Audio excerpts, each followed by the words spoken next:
Escape the dungeon!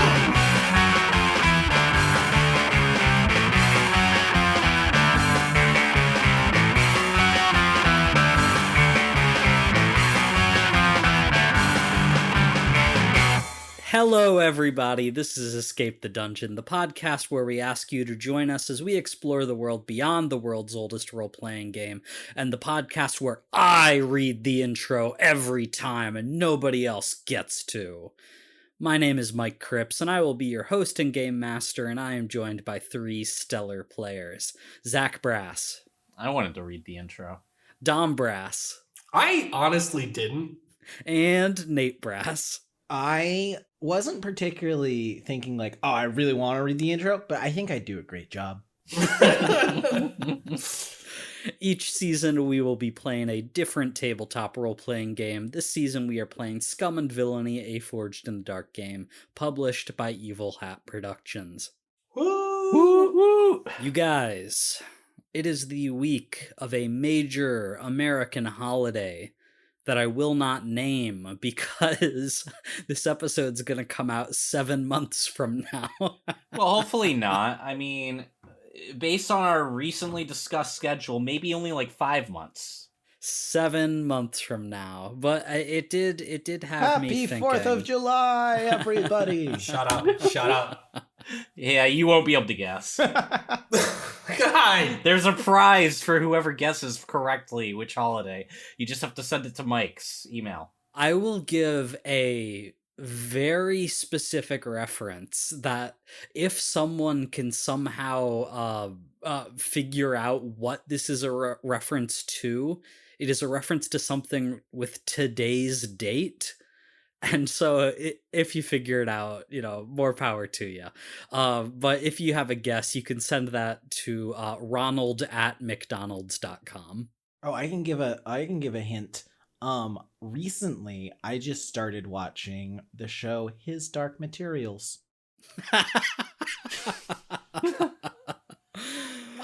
Did that just come out? Maybe. No, it's been out for we'll years. never tell. Oh, I just yeah, because I started saw you season watching one. that. There's 3 seasons already. And I was like, is that the Golden Compass? Yeah, Nate pretty good. gave it away. This episode was recorded in July 2018. That was before the pandemic, right? I do have a question I wanted to ask you all. 2 questions, actually. First one being, is there like a singular holiday that you have like made a major part of your personality, the way that some people do with like Halloween or Christmas? Like where it's like, yes, it's finally Halloween. Do you guys have that for any particular holidays?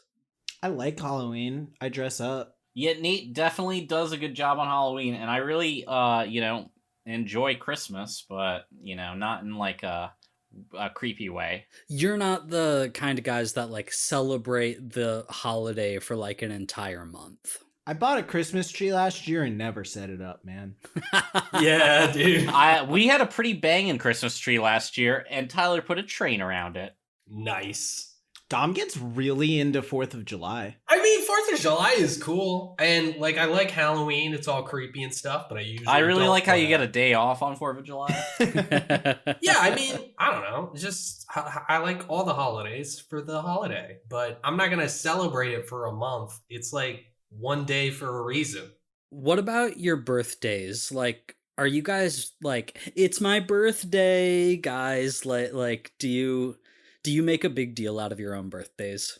So we actually don't have birthdays anymore. We stopped aging. And so we don't need to celebrate birthdays because they don't mean anything to us. Yeah, I'm a Christmas baby, so we don't really believe in birthdays just as a principle thing. Nobody remembers them anyway. I don't think I've had a birthday party since I was 11 years old. Wow. That's kind of sad. That is wild. Yeah. I've definitely had birthday hung parties out since with then. people for his birthday, but yeah, I mean, it's I do find it a little bit suspicious with like anyone over the age of basically 21, I guess, that is super into their own birthday. It's like I'm gonna be honest with you. I think that barring the exceptional important ones, I get a little judgy around 11.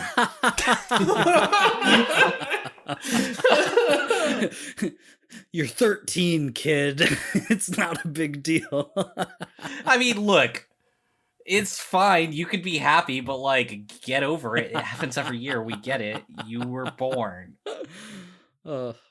Like, birthday parties are for children and people who are now old enough to drink. Yeah, I mean, basically, right? Like, I don't want to come down on these birthday lovers. I think they're weird, but like, you know. It's like, what, you want me to celebrate your existence? I mean, come on, let's calm It down is a here. little bit like, you know, it's like, okay, calm down. Tooting your own horn there a little bit. You get a whole day. I kind of resent my own birthday. Like, it feels exhausting to have it be your birthday. You know, every year Becky is asking me, like, oh, what do you want to do for your birthday? And in my heart of hearts, the answer is like truly nothing. I want to play some video sit on the games couch. and, like, you know, maybe have a beer for lunch. Yeah. You know, that would be cool. I You know, want let's have to burgers. not be acknowledged and go about my business. That is my birthday wish every year. Yeah, I mean, that's fair. I kind of like not working on my birthday. I got used to it, you know, because having a Christmas birthday, I never had to go to school. See, on my birthday was pretty frequently the first day of school. I'm an early September baby. Nice. Yeah, So- that's crazy. Well, you know, I was talking to one of our friends the other day, and they were talking about how they were resentful that their birthday was in the summer, and, you know, these kids would have Oh. like their birthdays in the middle of the Never school year, got and they get bring to in have like cupcakes or whatever. these Yeah. cupcakes and stuff like that. And my response to that, honestly, is just like, yeah, I'd much rather not have to go to school on my birthday.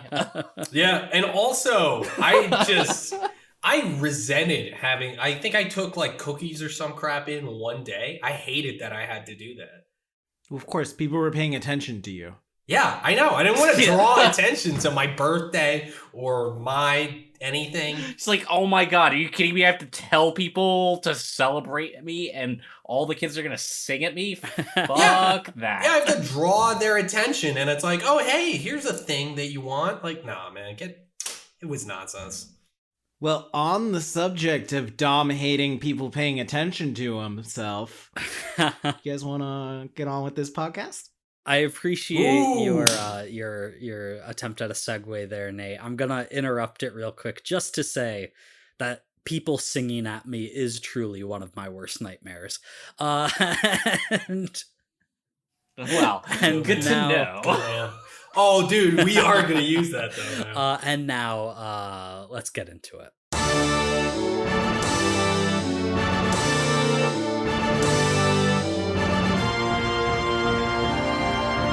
Welcome to the Procyon sector. Our crew has survived the Battle of the Dusk Knife and continues on to their next destination, the planet Lithios.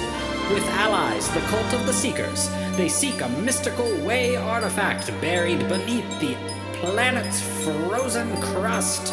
But before they embark on their next adventure, will they be able to shed some stress? And what of Razor, the bounty hunter they know is after their bounty? Join us as we continue the tale of the Phoenix 13. Mike, it's so impressive that you get that in one take every time. Yeah, never messes enough. Mess it up. I would like to start this session off with you guys exiting the escape pod from the now exploded Dusk Knife back onto the Phoenix 13. You all come like basically falling out at once because we're so crowded in there. You've got Crash, you got Cypher, you got Gorpheus, you got Lasaya Al-Nimamar, you got Your Bra Rahim, Your Bra and mine, and you got Chet Cyberpatch, all stumbling out into the ship. Well, naturally, Crash is star-eyed with an animatedly talking, presumably, to Cypher, who also has stars on his screens, I would hope, 100%. to indicate how excited he is about what just happened. And when you flew the dust knife into the other ship, It really what was it was called a again? knife. Some kind of spoon? I mean, jeez, exactly. Cut it like butter. How fitting. I don't know if anything's gonna top that one. Yeah, we have to fight pirates more often. And Lasaya Al-Nimamar is like just as excited as the two of you. Like, she is joining you and she's, that was spectacular. I can't believe we boarded a pirate ship and the three of you, it was incredible. You fought your way through and you took command of the ship, and then the pirate came up and I thought that Yor and I were in horrible danger, but I could feel Gorpheus, I could feel you. I could feel your command of the way. It was spectacular. I mean, it's all in a day's work, so, just another day in the Phoenix 13. But I was happy to be there to help. Help? I mean, you practically saved the day, didn't you? I mean, we wouldn't have done it without all of the master, and you practically, I mean, without you, Cyberpatch should definitely be dead right now. I did kind of save his life, didn't I? You are a hero, my friend. Yeah, it was a real moment of character growth, I feel. You know what? I'm really proud of us. We kind of killed that. Like, Right? I really That's what we were saying. thought that was going to go worse. But this worked out pretty good. You know what? We ended that with just as many credits and a free spaceship part. Like, that's pretty impressive. Yeah, we got shields, so this worked out. I mean, geez, how many people get attacked by pirates and end up better? Yeah, good question. As you're celebrating your victory, you look around. Your Bra Rahim sort of like scoffs at the group of you, and like just walks away further into the ship. Very clearly unhappy with all of you, regardless of how Lasaya feels. Now, I'm pretty unhappy with his aim. Damn, dude. And Chet Cyberpatch is just looking out of one of the portholes on the ship at the wreckage of the Dusk Knife and the other pirate ship, and just like watching the debris floating in space. And he's silent, he's sullen, just looking out at all of this. So, guys, I didn't want to say this super loud, but we should probably put Cyberpatch in the brig, right? What? That's my new friend, Chet. I think we should give him a chance, I mean, if he tries anything, he's not going to take out all three of us. I mean, we just killed, 2 ships.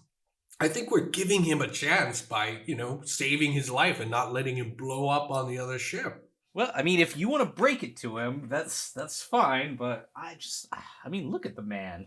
I just think it would be a little cruel to really bring him down like that now. I just, let him sleep in a hammock and, watch some VTube for a little while. Yeah, maybe I am being a little harsh. Yeah, I mean, do you not feel at least a little bad about killing all of his friends? Come on, man. How heartless can you be? Okay, fine. No break. Alright, well, anyway, we should probably get to fixing this thing. Yeah, so over the next couple of hours, the three of you, with a little bit of help from Lasaya, though this is not her skill set, she's eager to offer what aid she can. She wants to hang out with the cool kids. Yeah, basically. You get to work on the engines. with the parts that you got from the Dusk Knife before it was destroyed, and everything gets back into working order. The in the cockpit, Cypher, that you see all the systems for the ship back fully online, fully at 100%, including the shields, which have been installed and fully charged up. You now all hear this like constant thrumming noise of the shields generating around your ship. Hell yeah. I think once the ship is fixed, Cypher is going to approach Mr. Cyberpatch. Hey, Jet. How ya feeling? Everyone I've ever loved is dead. And that's one way for you to look at things. Or you could look at the fact that you are, almost lost your life today, but your good friend Cypher and his buddies decided not to kill you. And that's pretty great. Cypher, is that what I'm supposed to call you? Is that your real name? Yes, my name is Cypher. It is great to meet you, Mr. Cyberpatch. I know you're not Montgomery, who I thought you were when we had a heart-to-heart. But you don't even have a heart, do you? Well, I have programming that makes me, nice to talk to. Like, metaphorically.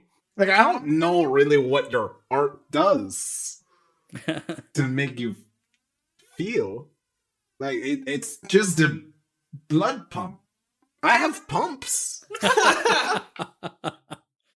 Yeah, I guess that is true, isn't it? And he like turns to look back out at the debris. Yeah, I feel like you do. So, is there like a planet that you would want to be dropped off on? Or like, I mean, you can hang with us for a bit, but like, we were in the middle of a job before, murdering all your friends. So like, I would love to just drop you off where you would feel comfortable, but you can hang out with us for a bit. You can drop me off on a deserted asteroid for all I care. Well, okay, that's dark. That makes sense considering what you've been through. I'm in a dark place right now, Cypher. Yeah, no, I got that. Loud and clear. Message received. I've relived the trauma of my young son dying. All my friends were murdered. The ship I've lived on for nearly 15 years is destroyed. I'm homeless now. It was a pretty good ship, too. Handled great. Yeah, I loved that ship. I think the captain's calling me. So, you can just stay here for now. I'll talk to you later, but, don't kill yourself. Seriously though. Bye. And so the ship gets repaired. Yeah, what are you guys doing? Are you continuing on to your original destination, Lithios? So you think I could probably add Chet as a new fast friend, right? So that's an interesting question. The narrative part of me wants to say, of course not, because of all the factors that Chet Cyberpatch just mentioned. But your crew has a special ability that I think you want to use, one that hasn't been used before. I remember this. Yeah, we do. You wanna talk to me about this, and we'll figure out if maybe it applies? Oh, yeah, no. So play both sides. When you release a bounty target, make them a crew contact. Yeah, you've got a special ability for basically turning enemies into friends. And I think this is... We're like Goku. Don't you dare reference Dragon Ball Z on my podcast. That's your podcast now. It's my podcast. I think this is in the spirit of this ability, even if it's not in the, you know, the letter of it. Because while Cyber Patch wasn't necessarily a bounty target, I'm still gonna allow this. And so over the course of your flight from where you are here in the Iota sector to Lithios, Chet does calm down a little bit, and you're able to take advantage of this gameplay ability, and he is going to become a crew contact for you going forward. I think as you get close to Lithios, he probably comes back up to Cypher, who he's had the most interaction with of the crew. You know, what you said earlier, you made a good point.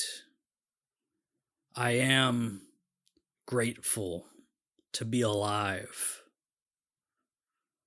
And, you know,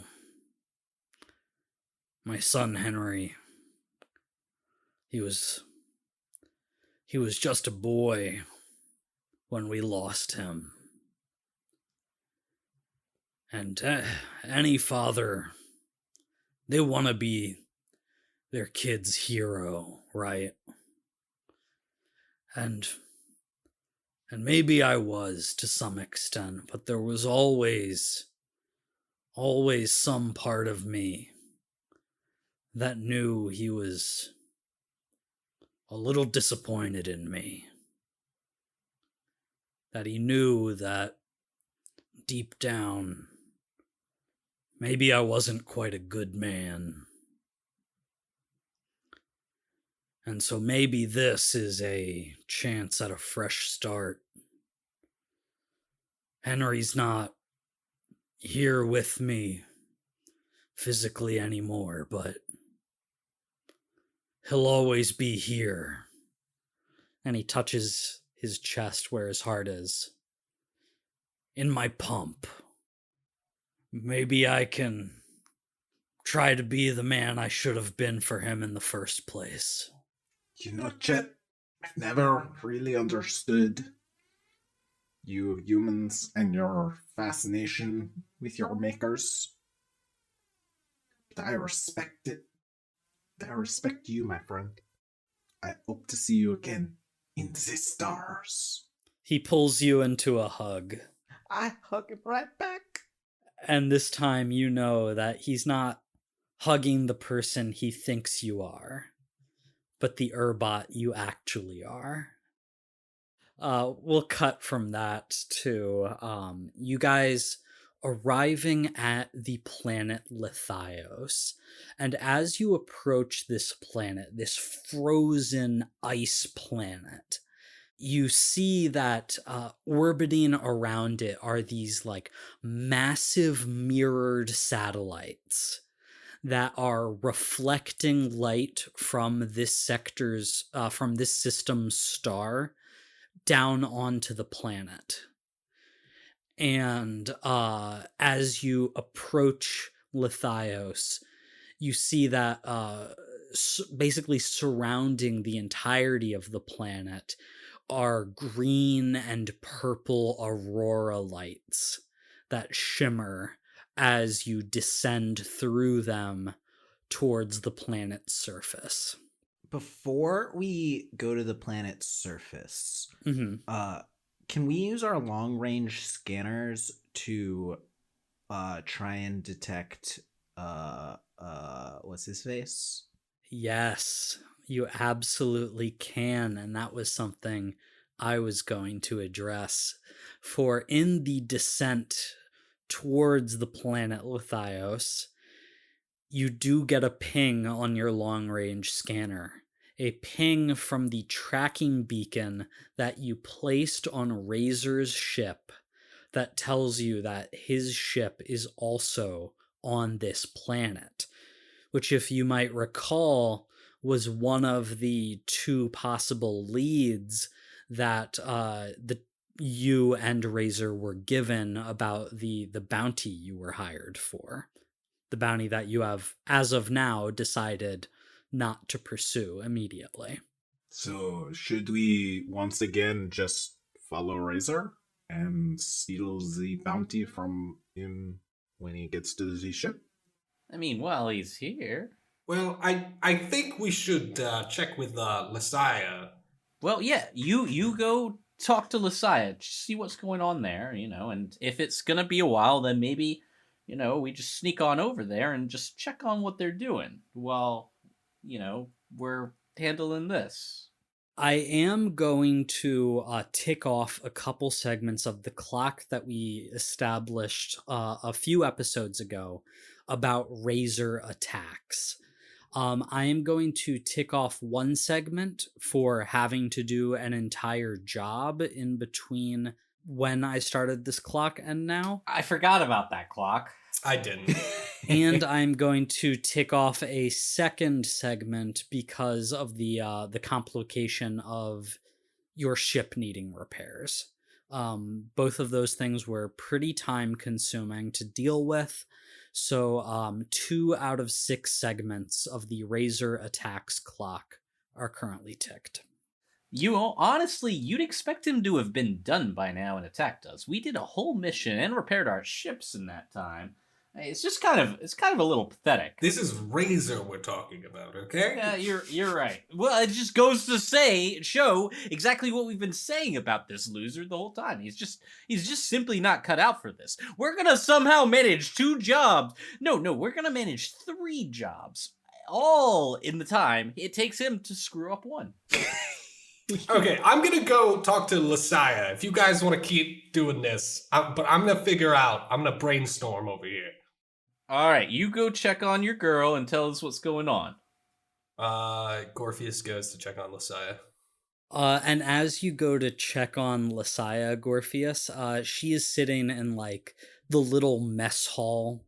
That's really just like a kitchen table that you guys have on the Phoenix 13, and she's sitting with your bra Rahim. And as you walk into the room, she is just retelling the story of like the pirate attack to him as if he wasn't there. Let's go. She's adorable. I just realized we could totally just get her to let us do this job. She loves us. She's a fan. Well, yeah, but I still want to check in. I think it's amazing that she's telling, because I was thinking it was going to be like someone on the phone they were talking to. No, she's just telling your bra Rahim, who was very much there. Chet Cyberpatch is also in the kitchen, like eating a bag of chips, just listening. Just correcting her on a couple things. Or just like, it's like, and then the one pirate got decapitated. Yeah, that was Johnson. So Gorpheus, that's the scene you walk in on.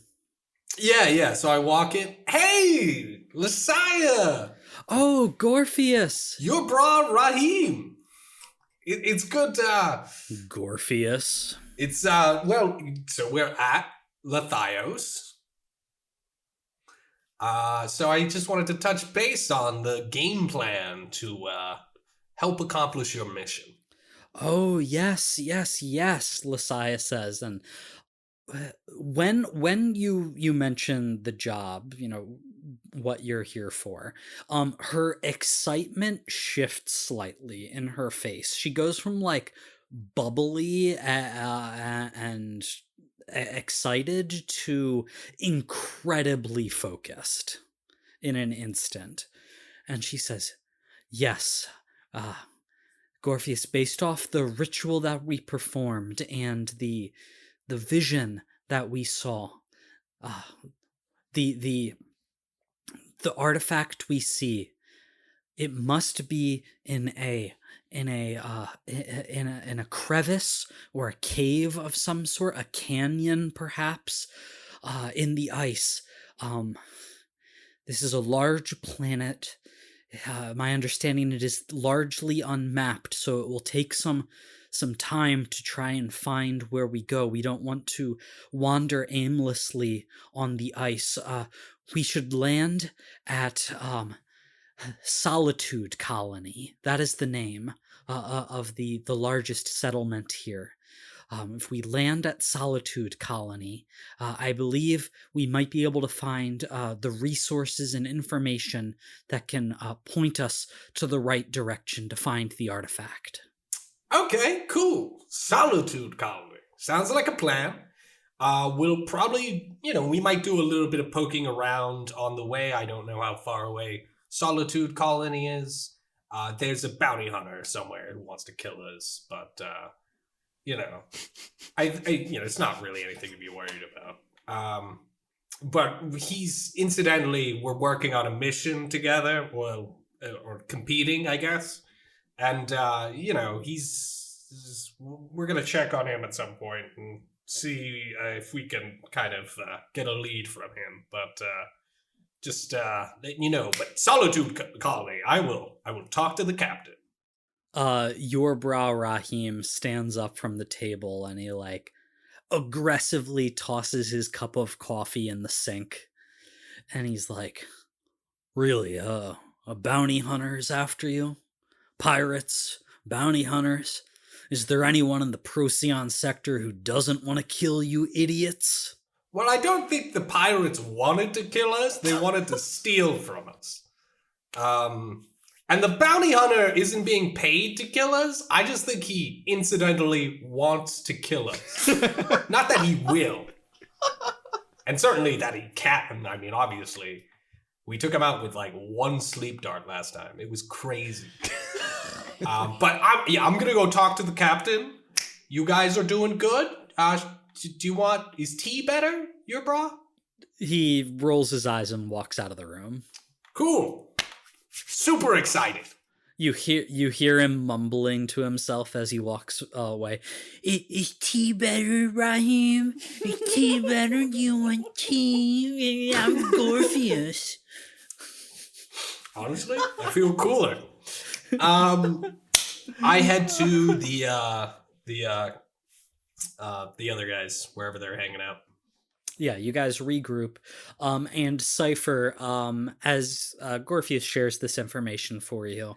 Well, when he walks up, I just want to make it clear we're actually making jokes about your bra Rahim at that moment, and making fun of his stupid face. Yeah, you see his nose? I mean, come on, who even has a nose like that? Okay, hey, you know what? It's the way he does that high-pitched, Orpheus make fun of thing. Making fun of Orpheus is our thing. I don't like to make fun of people's looks, but he's just such an asshole. Honestly, it's my problem with him is less that he's an asshole and more that he kind of sucks. Dude, it was one shot. You had a gun. What happened? He had a knife.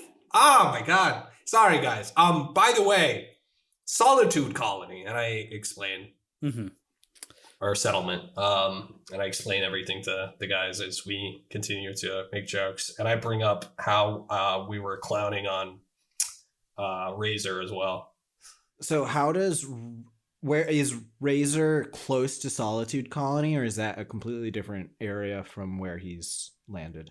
Yeah, so you bring up a 3D map display of Lithios, and it's in flickering 180p, and you punch in the coordinates, and Solitude Colony seems to be the only really established settlement here on Lithios.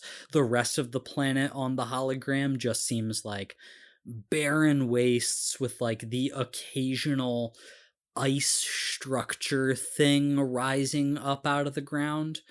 And as you punch in the coordinates for Solitude Colony, you also see that roughly lines up with the location of the beacon. That seems to be pinging from Solitude Colony. We're going to want to go in sneaky, I think. I mean, honestly, it might be easier if he finds us. I'm kidding. No, sneaky is good. Yeah, well, you want to look good in front of your girl. Well, yeah, I'd look really good in front of my girl if he attacked us and immediately got wrecked. But, because apparently she likes getting attacked. Ah, you're admitting she's your girl now. Hey, Ah, I'm just saying, at this point, there's some sparks. I thought your bra was like there, but like, dude, kind of like messed it up. Like, honestly, I think I'm good to go. Ah, that's what I like to hear.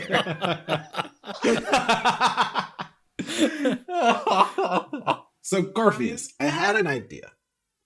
What if we, plugged you into the ship or something to, superpower your magnetism powers so we could figure out where we need to go for this crazy way stuff? Is that how the new way works? Can we plug you in?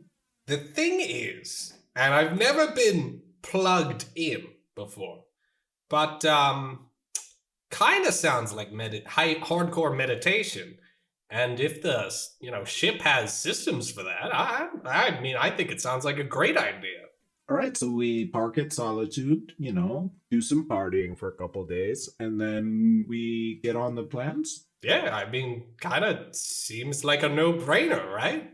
I mean, it's not like Razor's gonna accomplish anything in a day or two. It's probably gonna take him at least a week to get anything done. Well, yeah, he's probably gonna take a week finding just one lead. And so you guys head towards the location of Solitude Colony. And when you arrive, you see that there's only 3 or 4 little huts that are sort of scattered around. You see that there is there are people that are riding these canine-like xeno creatures that are dragging these big crates behind them, sort of like space dog sled kind of things.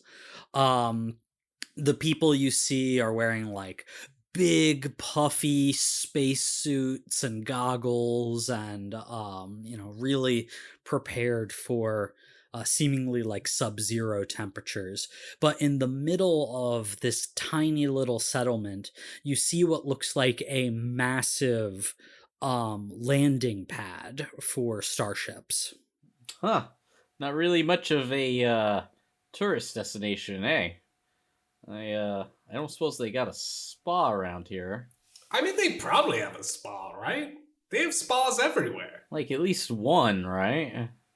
I mean, everywhere except for the space boonies, and I'm a little worried we might be in the space boonies. No, this is a frozen paradise. No way. So I guess we can't get cover because it's a big space dock. Yeah, it doesn't seem like it. And you don't even see a dock. You don't see any other spaceships. There's just a huge landing pad. And as you approach, you get an incoming comm signal. I hit the button. This is Captain Crash of the Phoenix 13. Hey, Captain Crash. My name's Derek. I'm calling with the Solitude Colony landing department. That's what we're called. The classic LD. Yeah, the SCLD.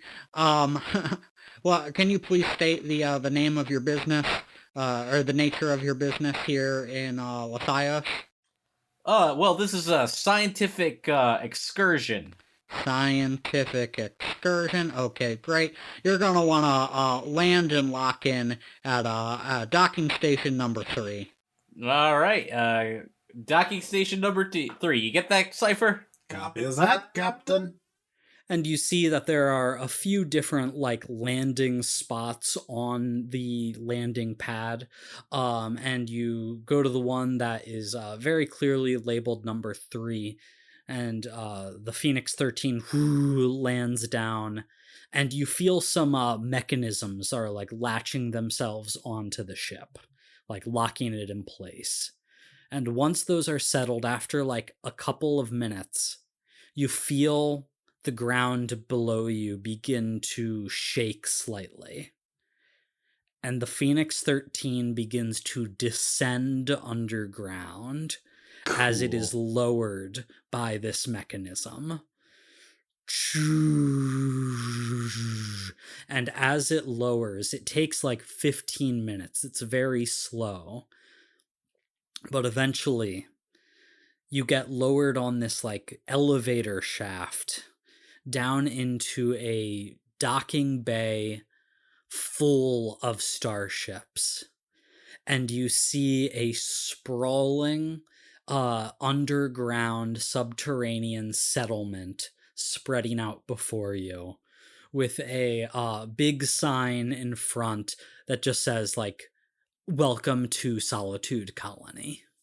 So you guys have arrived on Lithios. We're gonna move into the like rest of downtime now. Now that we've gotten those scenes out of the way. Lysia and Yor, they head out basically immediately. Lysia says that she's going to find a place for you all to stay. Chet Cyberpatch says that he has to find his own way now. That he has put the pirate life behind him. But Cypher, should you need me, I won't forget what you've done for me, this chance that you've given. You call and old Cyberpatch will be there for you. I thank you for all that you have done for us. No, you're Golden Patch now. Chet, Golden Patch. And he gives you a solemn nod, slings his bag over his shoulder. What has he got in his bag? You don't know. He didn't have any equipment with him when you threw him in the escape pod, but he throws his bag over his shoulder and walks into Solitude Colony. I think that was one of our bags. While you were in the docking bay, I'll just let you know, you do see Razor's ship. You recognize it from Nightfall. So you know that he is somewhere on this planet. It does not seem like the ship is being guarded or anything beyond like just the normal docking bay guard presence. We're going to move into the rest of the downtime now. One thing I will just tell you to keep in mind and let you make of what you will with this information. You're going to get your normal 2 downtime activities for free. If any single one of you uses a 3rd downtime activity by spending cred, that is going to take enough time that I am going to tick another segment of the Razor Attacks clocks. Otherwise, if you don't go looking for trouble as far as he is concerned during this downtime period, you'll be safe. You're not going to be attacked until that clock ticks. So you, like, as a player, you don't need to stress about that much right now. Okay. Before we get to the actual downtime activities, the next step of downtime is to roll for entanglements. So I am going to need a fortune roll from somebody, just 1d6. I feel like this is Gorpheus' turn. I feel like Gorpheus does these all the time, actually, but not that that's a bad thing. You got this, Gorf. I rolled a 1. You suck.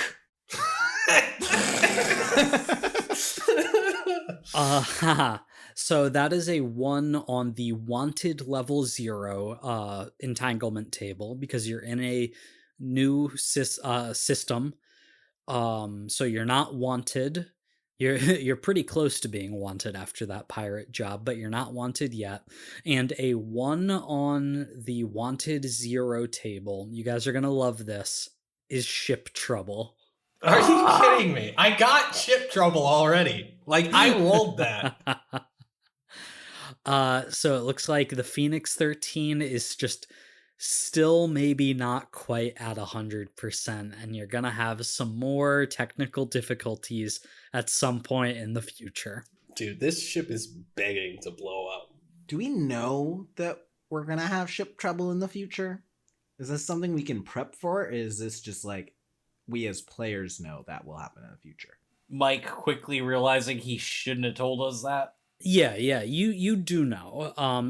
What it says is a ship system acts up, damage a system. The GM will tell you which. You may repair the system as normal, though you have to deal with the consequences of the damage at the time it occurs. This entanglement can happen while in flight between planets or systems, or on the way to or from a job. We'll say the comms system this time is on the fritz. You fully repaired the engines, but maybe there's just like a little bit of feedback that is coming off of the tracking beacon that you put on Razor's ship last time, but your comm systems are on the fritz as you land on Lithios. I mean, that's nothing to worry about. You can just turn the thing on and off again. I'm sure it'll stop eventually. Well, I mean, at least, it flies. I mean, we still get to point A to point B. Honestly, I like to turn off the comms sometimes anyway.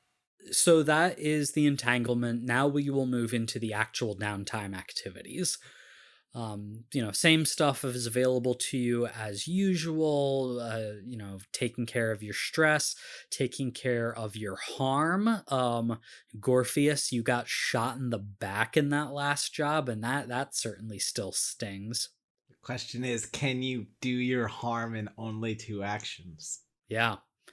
You know that with Razor's presence here, maybe you don't want to spend as much downtime as you guys have before. It's up to you. That's dumb. I do have a question. So I did get shot in the back, but I also got my magic arm blown up the prior mission. And you didn't get that fully healed, did you? I did not get that fully healed. So I wanted to check mechanically there. If you got injured, it resets your progress. Yeah, you have to completely reset your healing clock back down to 0. As getting shot in the back also agitated your little arm, which is something I forgot about and should have been what level harm was that, Dom? Was that 1 or 2? It was 2. Yeah, I should have been taking dice away from you that last job for basically everything you did. I'm not going to forget that this time. Well, thank goodness you didn't, because we got so many 6s.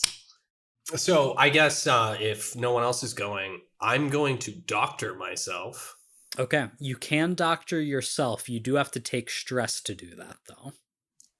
Absolutely. Just pay to get somebody to fix you, my man. Nah, dude. You don't have to pay for that downtime activity. You could to increase the result or quality of it, but the thing with having like a doctor here on Lithios do it is it would be dependent on the quality of doctor that you can find, which is not going to be as good as Gorpheus. Yeah, so Gorpheus is going to heal himself. Is that a controlled roll? Yeah, the position doesn't really matter for this. Okay, cool. I rolled a 4. If you have any level 1 harm currently, you will clear that automatically just by recovering. With a 4, you will mark 2 segments on your recovery clock. And that is a 6-segment clock. So you are a third of the way to both of those injuries being cleared. How many segments would it be if he upped that for a cred? If you pay 1 cred to increase that to a 6 result, you would mark 3 segments. If you want to spend 2 cred to up that to a critical, you can mark off 5 segments. I'm gonna spend one of my creds to increase that just a scooch. Just a scooch. Just a scooch to a 3. Okay, so you spend some money on like better healing equipment. that you're able to find in this weird subterranean ice city.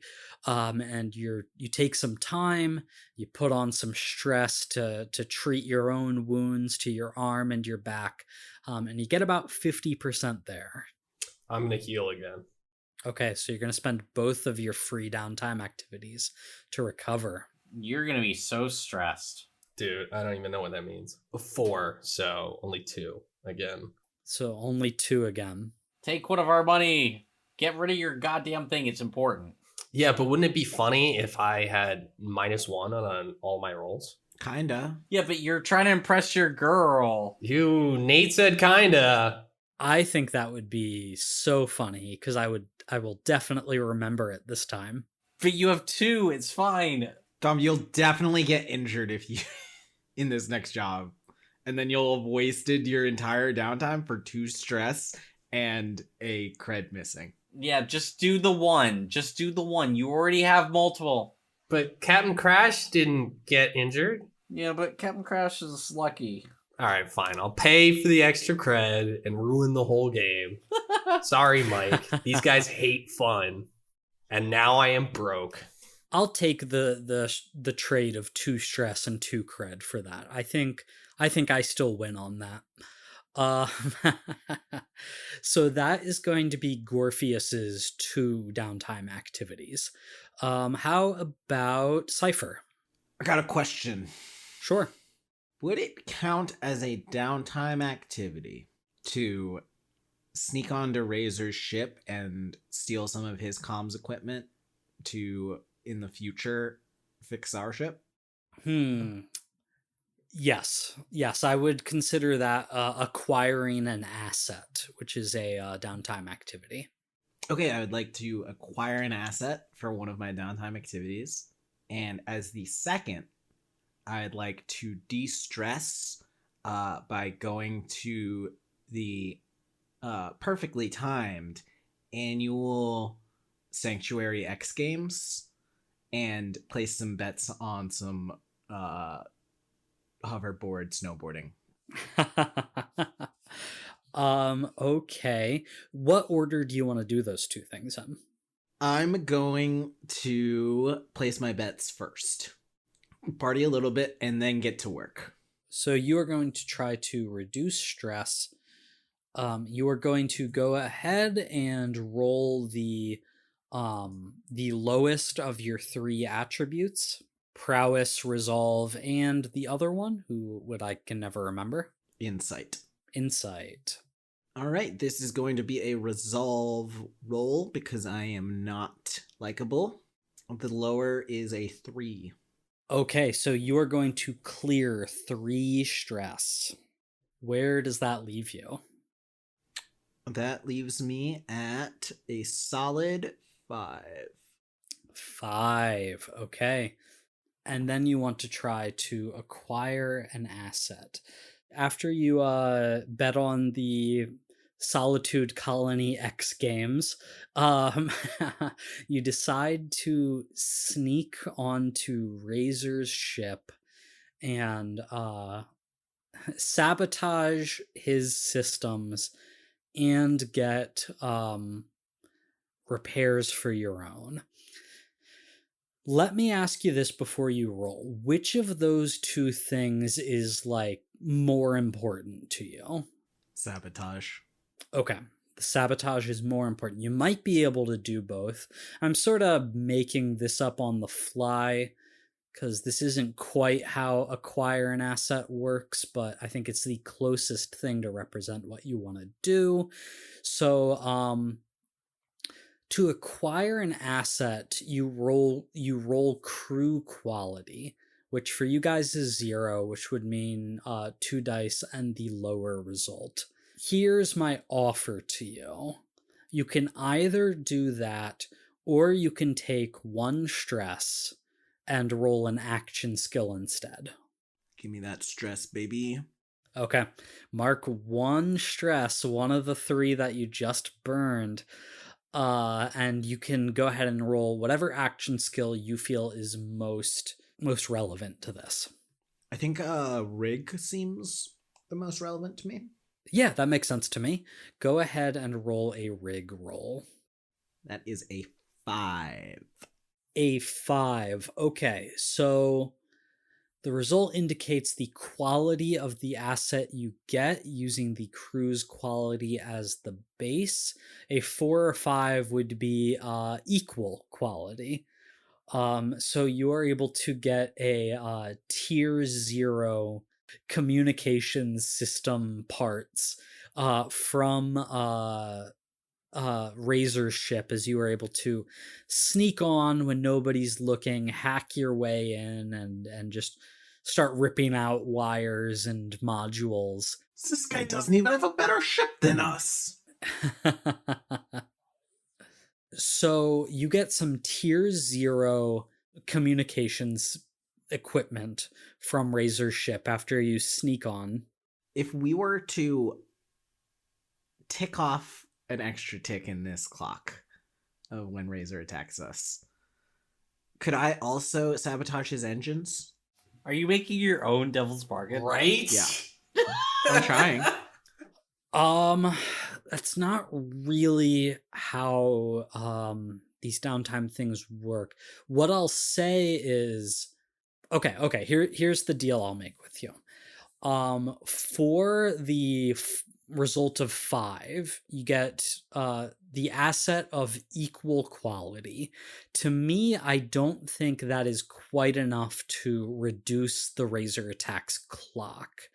But what I'll say is, if you are willing to spend a cred to bump that up from a 5 to a 6 result, which would increase the quality to crew quality +1, that I would say would be enough for you to get the equipment and repairs necessary to fully restore your comm systems back to working order, and I would reduce the result, or reduce the clock by 1 for Razor's attack. So what I was saying is I was wondering if I could tick an extra tick off of the clock so Razor would attack sooner in exchange I for fucking up his see. engines so that he couldn't leave the planet super easily. Totally fair if not, but that was what I was trying to get at. I think that's really interesting. So here's what I'll say. In a way, those do feel kind of narratively disconnected to me, in that he is getting closer to attack you, but you're also creating more distance between you if you were to leave the planet. I think here's my offer for you. I will tick off 2 segments of the clock now to bring you up from 2 to 4. And then when you leave the planet, I will reduce that by 2. Oh, that's Ooh, fun. that is fun. How many Yeah, I like total? that. How big is this clock in total? I forget. 6. So if we do other things, and since we're on planet 2 and time will pass, it could tick all the way down. Yeah, basically, he can catch us on the planet mad easy now if we screw around. But once we leave, we're good. We're Yeah, it evens out and goes back to where it was. That seems fun to me. I would like to. yeah, take that no, deal. yeah, I'm excited. Let's do it. Yeah, I mean, it seems like a no-brainer. Cool. And you know what? I'll make it even better for you. It'll be 2 now, 2 added now, 3 off later. Oh, Ooh. that's perfect. Because you like, should you leave the planet, he has to deal with that. And like that's an advantage for you leaving the planet. So we just gotta not screw around too hard around the planet. Okay, I like this. So Razor attack's clock is going up to 4, and 4 out of 6. But you are able to get the parts you need, and you are able to sabotage his ship even further. And poor guy has no idea. I think that leaves Crash. So first off, Crash is going to go to just a bar the best bar that he can find. Not the most expensive bar, the best bar. Like the coolest one. He's just gonna walk around town, as one does when they're new to a city that they're on vacation in. And when his eyes light up and he sees the place, that's where he's going. Yeah, so let me set the scene for you a little bit, Crash. As you are walking around Solitude Colony, it's a pretty dingy looking place. Something that I have not really revealed from behind the curtain for you guys before, at least I don't think I have, is that every planet in the Procyon sector has like a brief outline in the book, right? And each planet is rated on a scale from 0 to 3 on 4 different categories. This is the general planet's like reputation is what's represented here, so I think you would know this to some extent, and it would certainly be apparent as you're walking around. But the 4 categories are wealth, crime/syndicate, tech level, and weird. And Lithios's wealth level is a 0 out of 3. Crime/syndicate is 1 out of 3. Tech level is oddly 2 out of 3.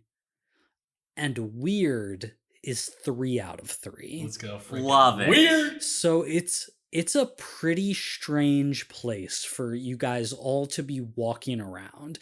The underground bunker that is this city is like a hugely impressive piece of technology, but it also seems like it's not very well maintained. It's dingy, it's dirty, it's like doing the bare minimum. You see, like there are people, like there are beggars on the street, and there are people that are just sort of like walking around in a daze. And you bump into like one of these people who's walking around in a daze, and they don't even like register you as you're looking for a bar, Crash.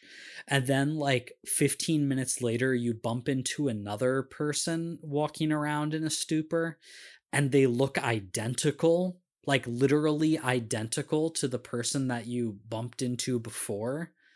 And then like that happens again 20 minutes later. Like this is a weird place to be walking around. And look, I'm not even that picky. Crash eats down with whatever. He's looking for this just cozy little hole in the wall where maybe they got some dice and a bunch of booze where he can hang out with some locals and tell some stories and see if he can be the center of attention for the night. And you're realizing as you explore, cozy might be a little much to ask for here in Solitude Colony. But you eventually do find like a gambling den that has some booze and some drugs, whatever you might want. And you're able to spend some time in there.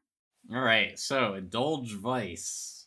Yeah, so roll the lowest of your 3 attributes. That was a 3. Okay, you're going to clear 3 stress as you indulge your vice for the evening. Okay. And, Crashy's just going on a fucking bender. He stumbles around town looking for every little attempt at a bar that there is. Okay, so you're going to indulge your vice again? Yep. Okay, go ahead and make another roll. Crash is stressed out, and you know what, that was a 1. He's not a lot less stressed out. Okay, so that's a total of 4 stress for you. All right, well, we can make that work. So you guys regroup after a couple days of this downtime, knowing that you are not in the safest place you could be, and maybe feeling that impending attack by Razor that could be at any moment. You regroup and you discuss what your plan is. How is everybody actually doing? How much stress does everyone have after these 2 activities? Crash is at 4. 4 stress for Crash. So Cypher's at what, 5? 6. And Gorpheus is at 6. So 466. People are feeling stressed. Well, we did just murder a bunch of pirates. That's pretty stressful. Yeah, for sure. How about harm? Does anybody have any harm left over? No. I do not. Oh, okay. Well, wonderful. We're good on harm. Okay, everyone's physically feeling okay. Mentally and emotionally haggard. Yeah. After a couple of days of you guys doing this, Lisaya, knows that you need to spend some time on these things. She has let you know that her and your brow Rahim are doing a little bit of research during this time to maybe learn about where this location is that Gorpheus you saw in your vision. And after a couple of days, she regroups and she comes to you and says, I think we have a sense of where we need to go. Are you ready? Yeah, of course. We're ready. We're always ready for action. Well, let me ask you, how far away are we going? Let's give us the rundown. That is a slightly tough question to answer, Captain Crash. We will need to follow the way. I have spent some time over the past few days going through my notes, consulting what little information I was able to find here in Solitude Colony. So, well, hold on. This is this is important here, though. Like, are we following the way, or is this the new way? Are they the same? Does it matter? Okay, I wasn't gonna bring it up, but this does matter, absolutely. I just figured I'd let her get through her thing first. Well, I feel like we don't want to waste her time. I'm afraid I don't understand. I don't think Gorpheus has talked about the new way with her. Maybe I'm misremembering. I might have mentioned it a little bit, but basically, it works with a lot of the same sort of mysticism, but principally very different. How so? Well, you see, the way She's looking at you very intently, like ready to hear the core of your philosophy, Gorpheus. There's a lot of pressure all of a sudden. Please tell me all about the new way. This sounds very well thought out and rationalized. Well, I like to think that it is. I mean, it kind of isn't. It's not. Essentially, it's opening the door of possible truths that extend past the limitations that the way has extended upon the universe. So essentially, it gets weird and nihilistic, but the point is that it kind of like, essentially what I'm saying is maybe all these mystical bodies of cosmic existence are connected in a slightly different way. I just think the way is a little bit antiquated. And the new way is essentially I'm trying to re-deliver on a lot of the same principles, but it's different. Does that make sense? Your bra Rahim just cackles with laughter as you finish speaking. I mean, I didn't think it was that funny. Lisaya nods thoughtfully. I see, Gorpheus. This will be much that I will need to meditate on. The new way. You had 18 episodes and that's your pitch? No, it is. I just don't know enough about the cosmological elements of the way. It makes sense to You had me. 18 episodes to decide what the way means. I didn't want to be, presumptuous. I'm not Cypher. You're a Jedi. Who else is gonna decide? I figure, I don't know how much of it is established. I didn't want to, twist the narrative too much. I thought it was perfect. It makes sense. That's what it is. No, it was hilarious. It was just like... It was classic Dom talking about philosophy. Look, Gorpheus is just the Procyon sector's Martin Luther. I mean, yeah, basically, that's kind of the idea. He nails his treatise to the the front of the nearest old way church. As I was saying, I have spent most of the last few days meditating, and I believe I have attuned myself to the way presence here on Lithios. I can feel it. We will have to go after it. I think we will have to do this not in the Phoenix 13, but on land. It is a subtle feeling, but I think between Gorpheus and I, we can and we will find this. Well, we're not taking out the baby, but we can take out some of the other shuttles, see how they do in this environment. But the baby is brand new. We can fix her if she gets injured, Captain. No, not in this environment. Not today. Are you kidding me, Cypher? Look around. Do you think she'd do well in the snow?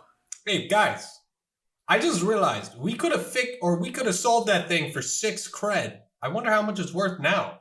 Look, unless that thing is worth 20 cred, I don't want to talk about it. Okay, just saying. But yeah, I think scanning.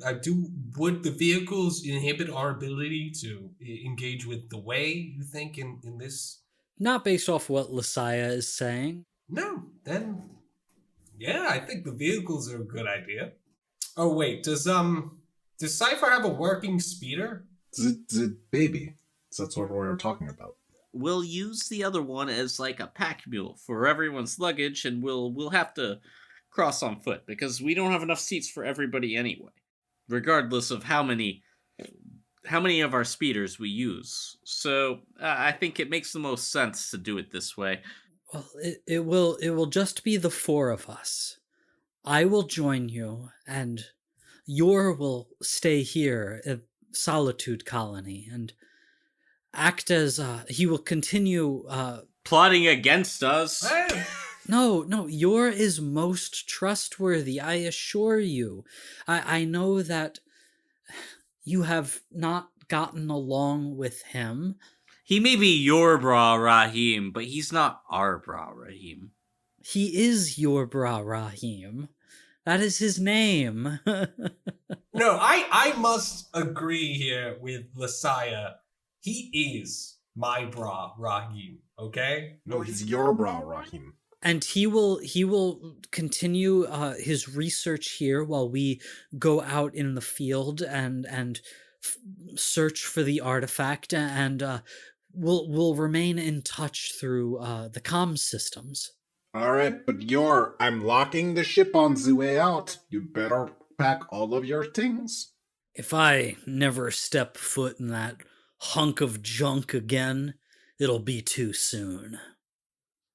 He looks at Lisaya and just says, "Call me if you need me. Be safe out there with these buffoons." Yeah, thanks. Good pep talk. Can't wait to see you later, your bra. Cool guy. He gave us a new nickname. Guys, I think your bra likes us. Lisaya, you 3, and your vehicles load up in like this transport tram that goes back up to the surface.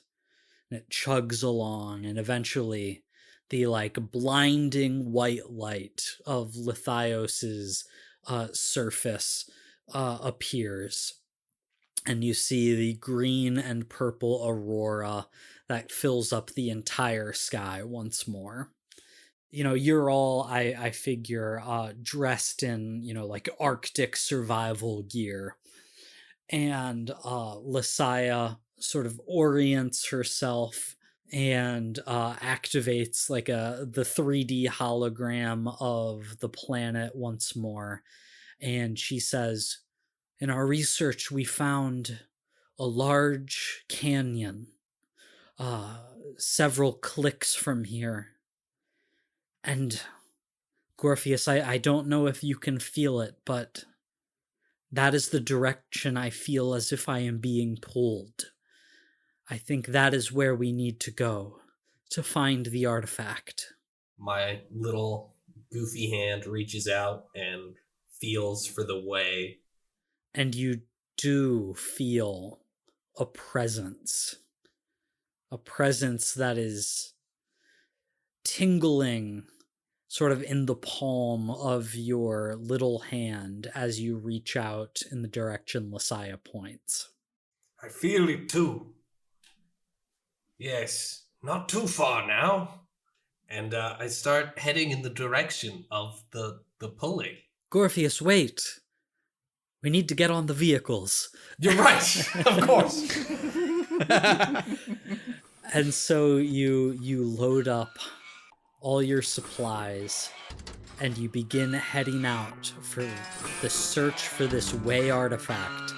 And we will pick up from there at the start of this new job on the next episode of Escape the Dungeon. Thank you so much for listening, everybody.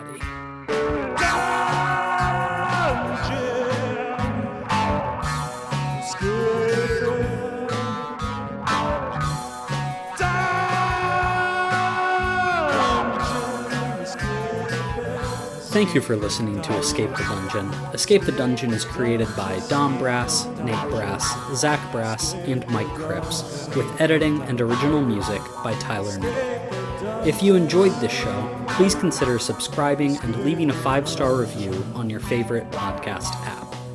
To find us on social media, go to escapethedungeonpod.com.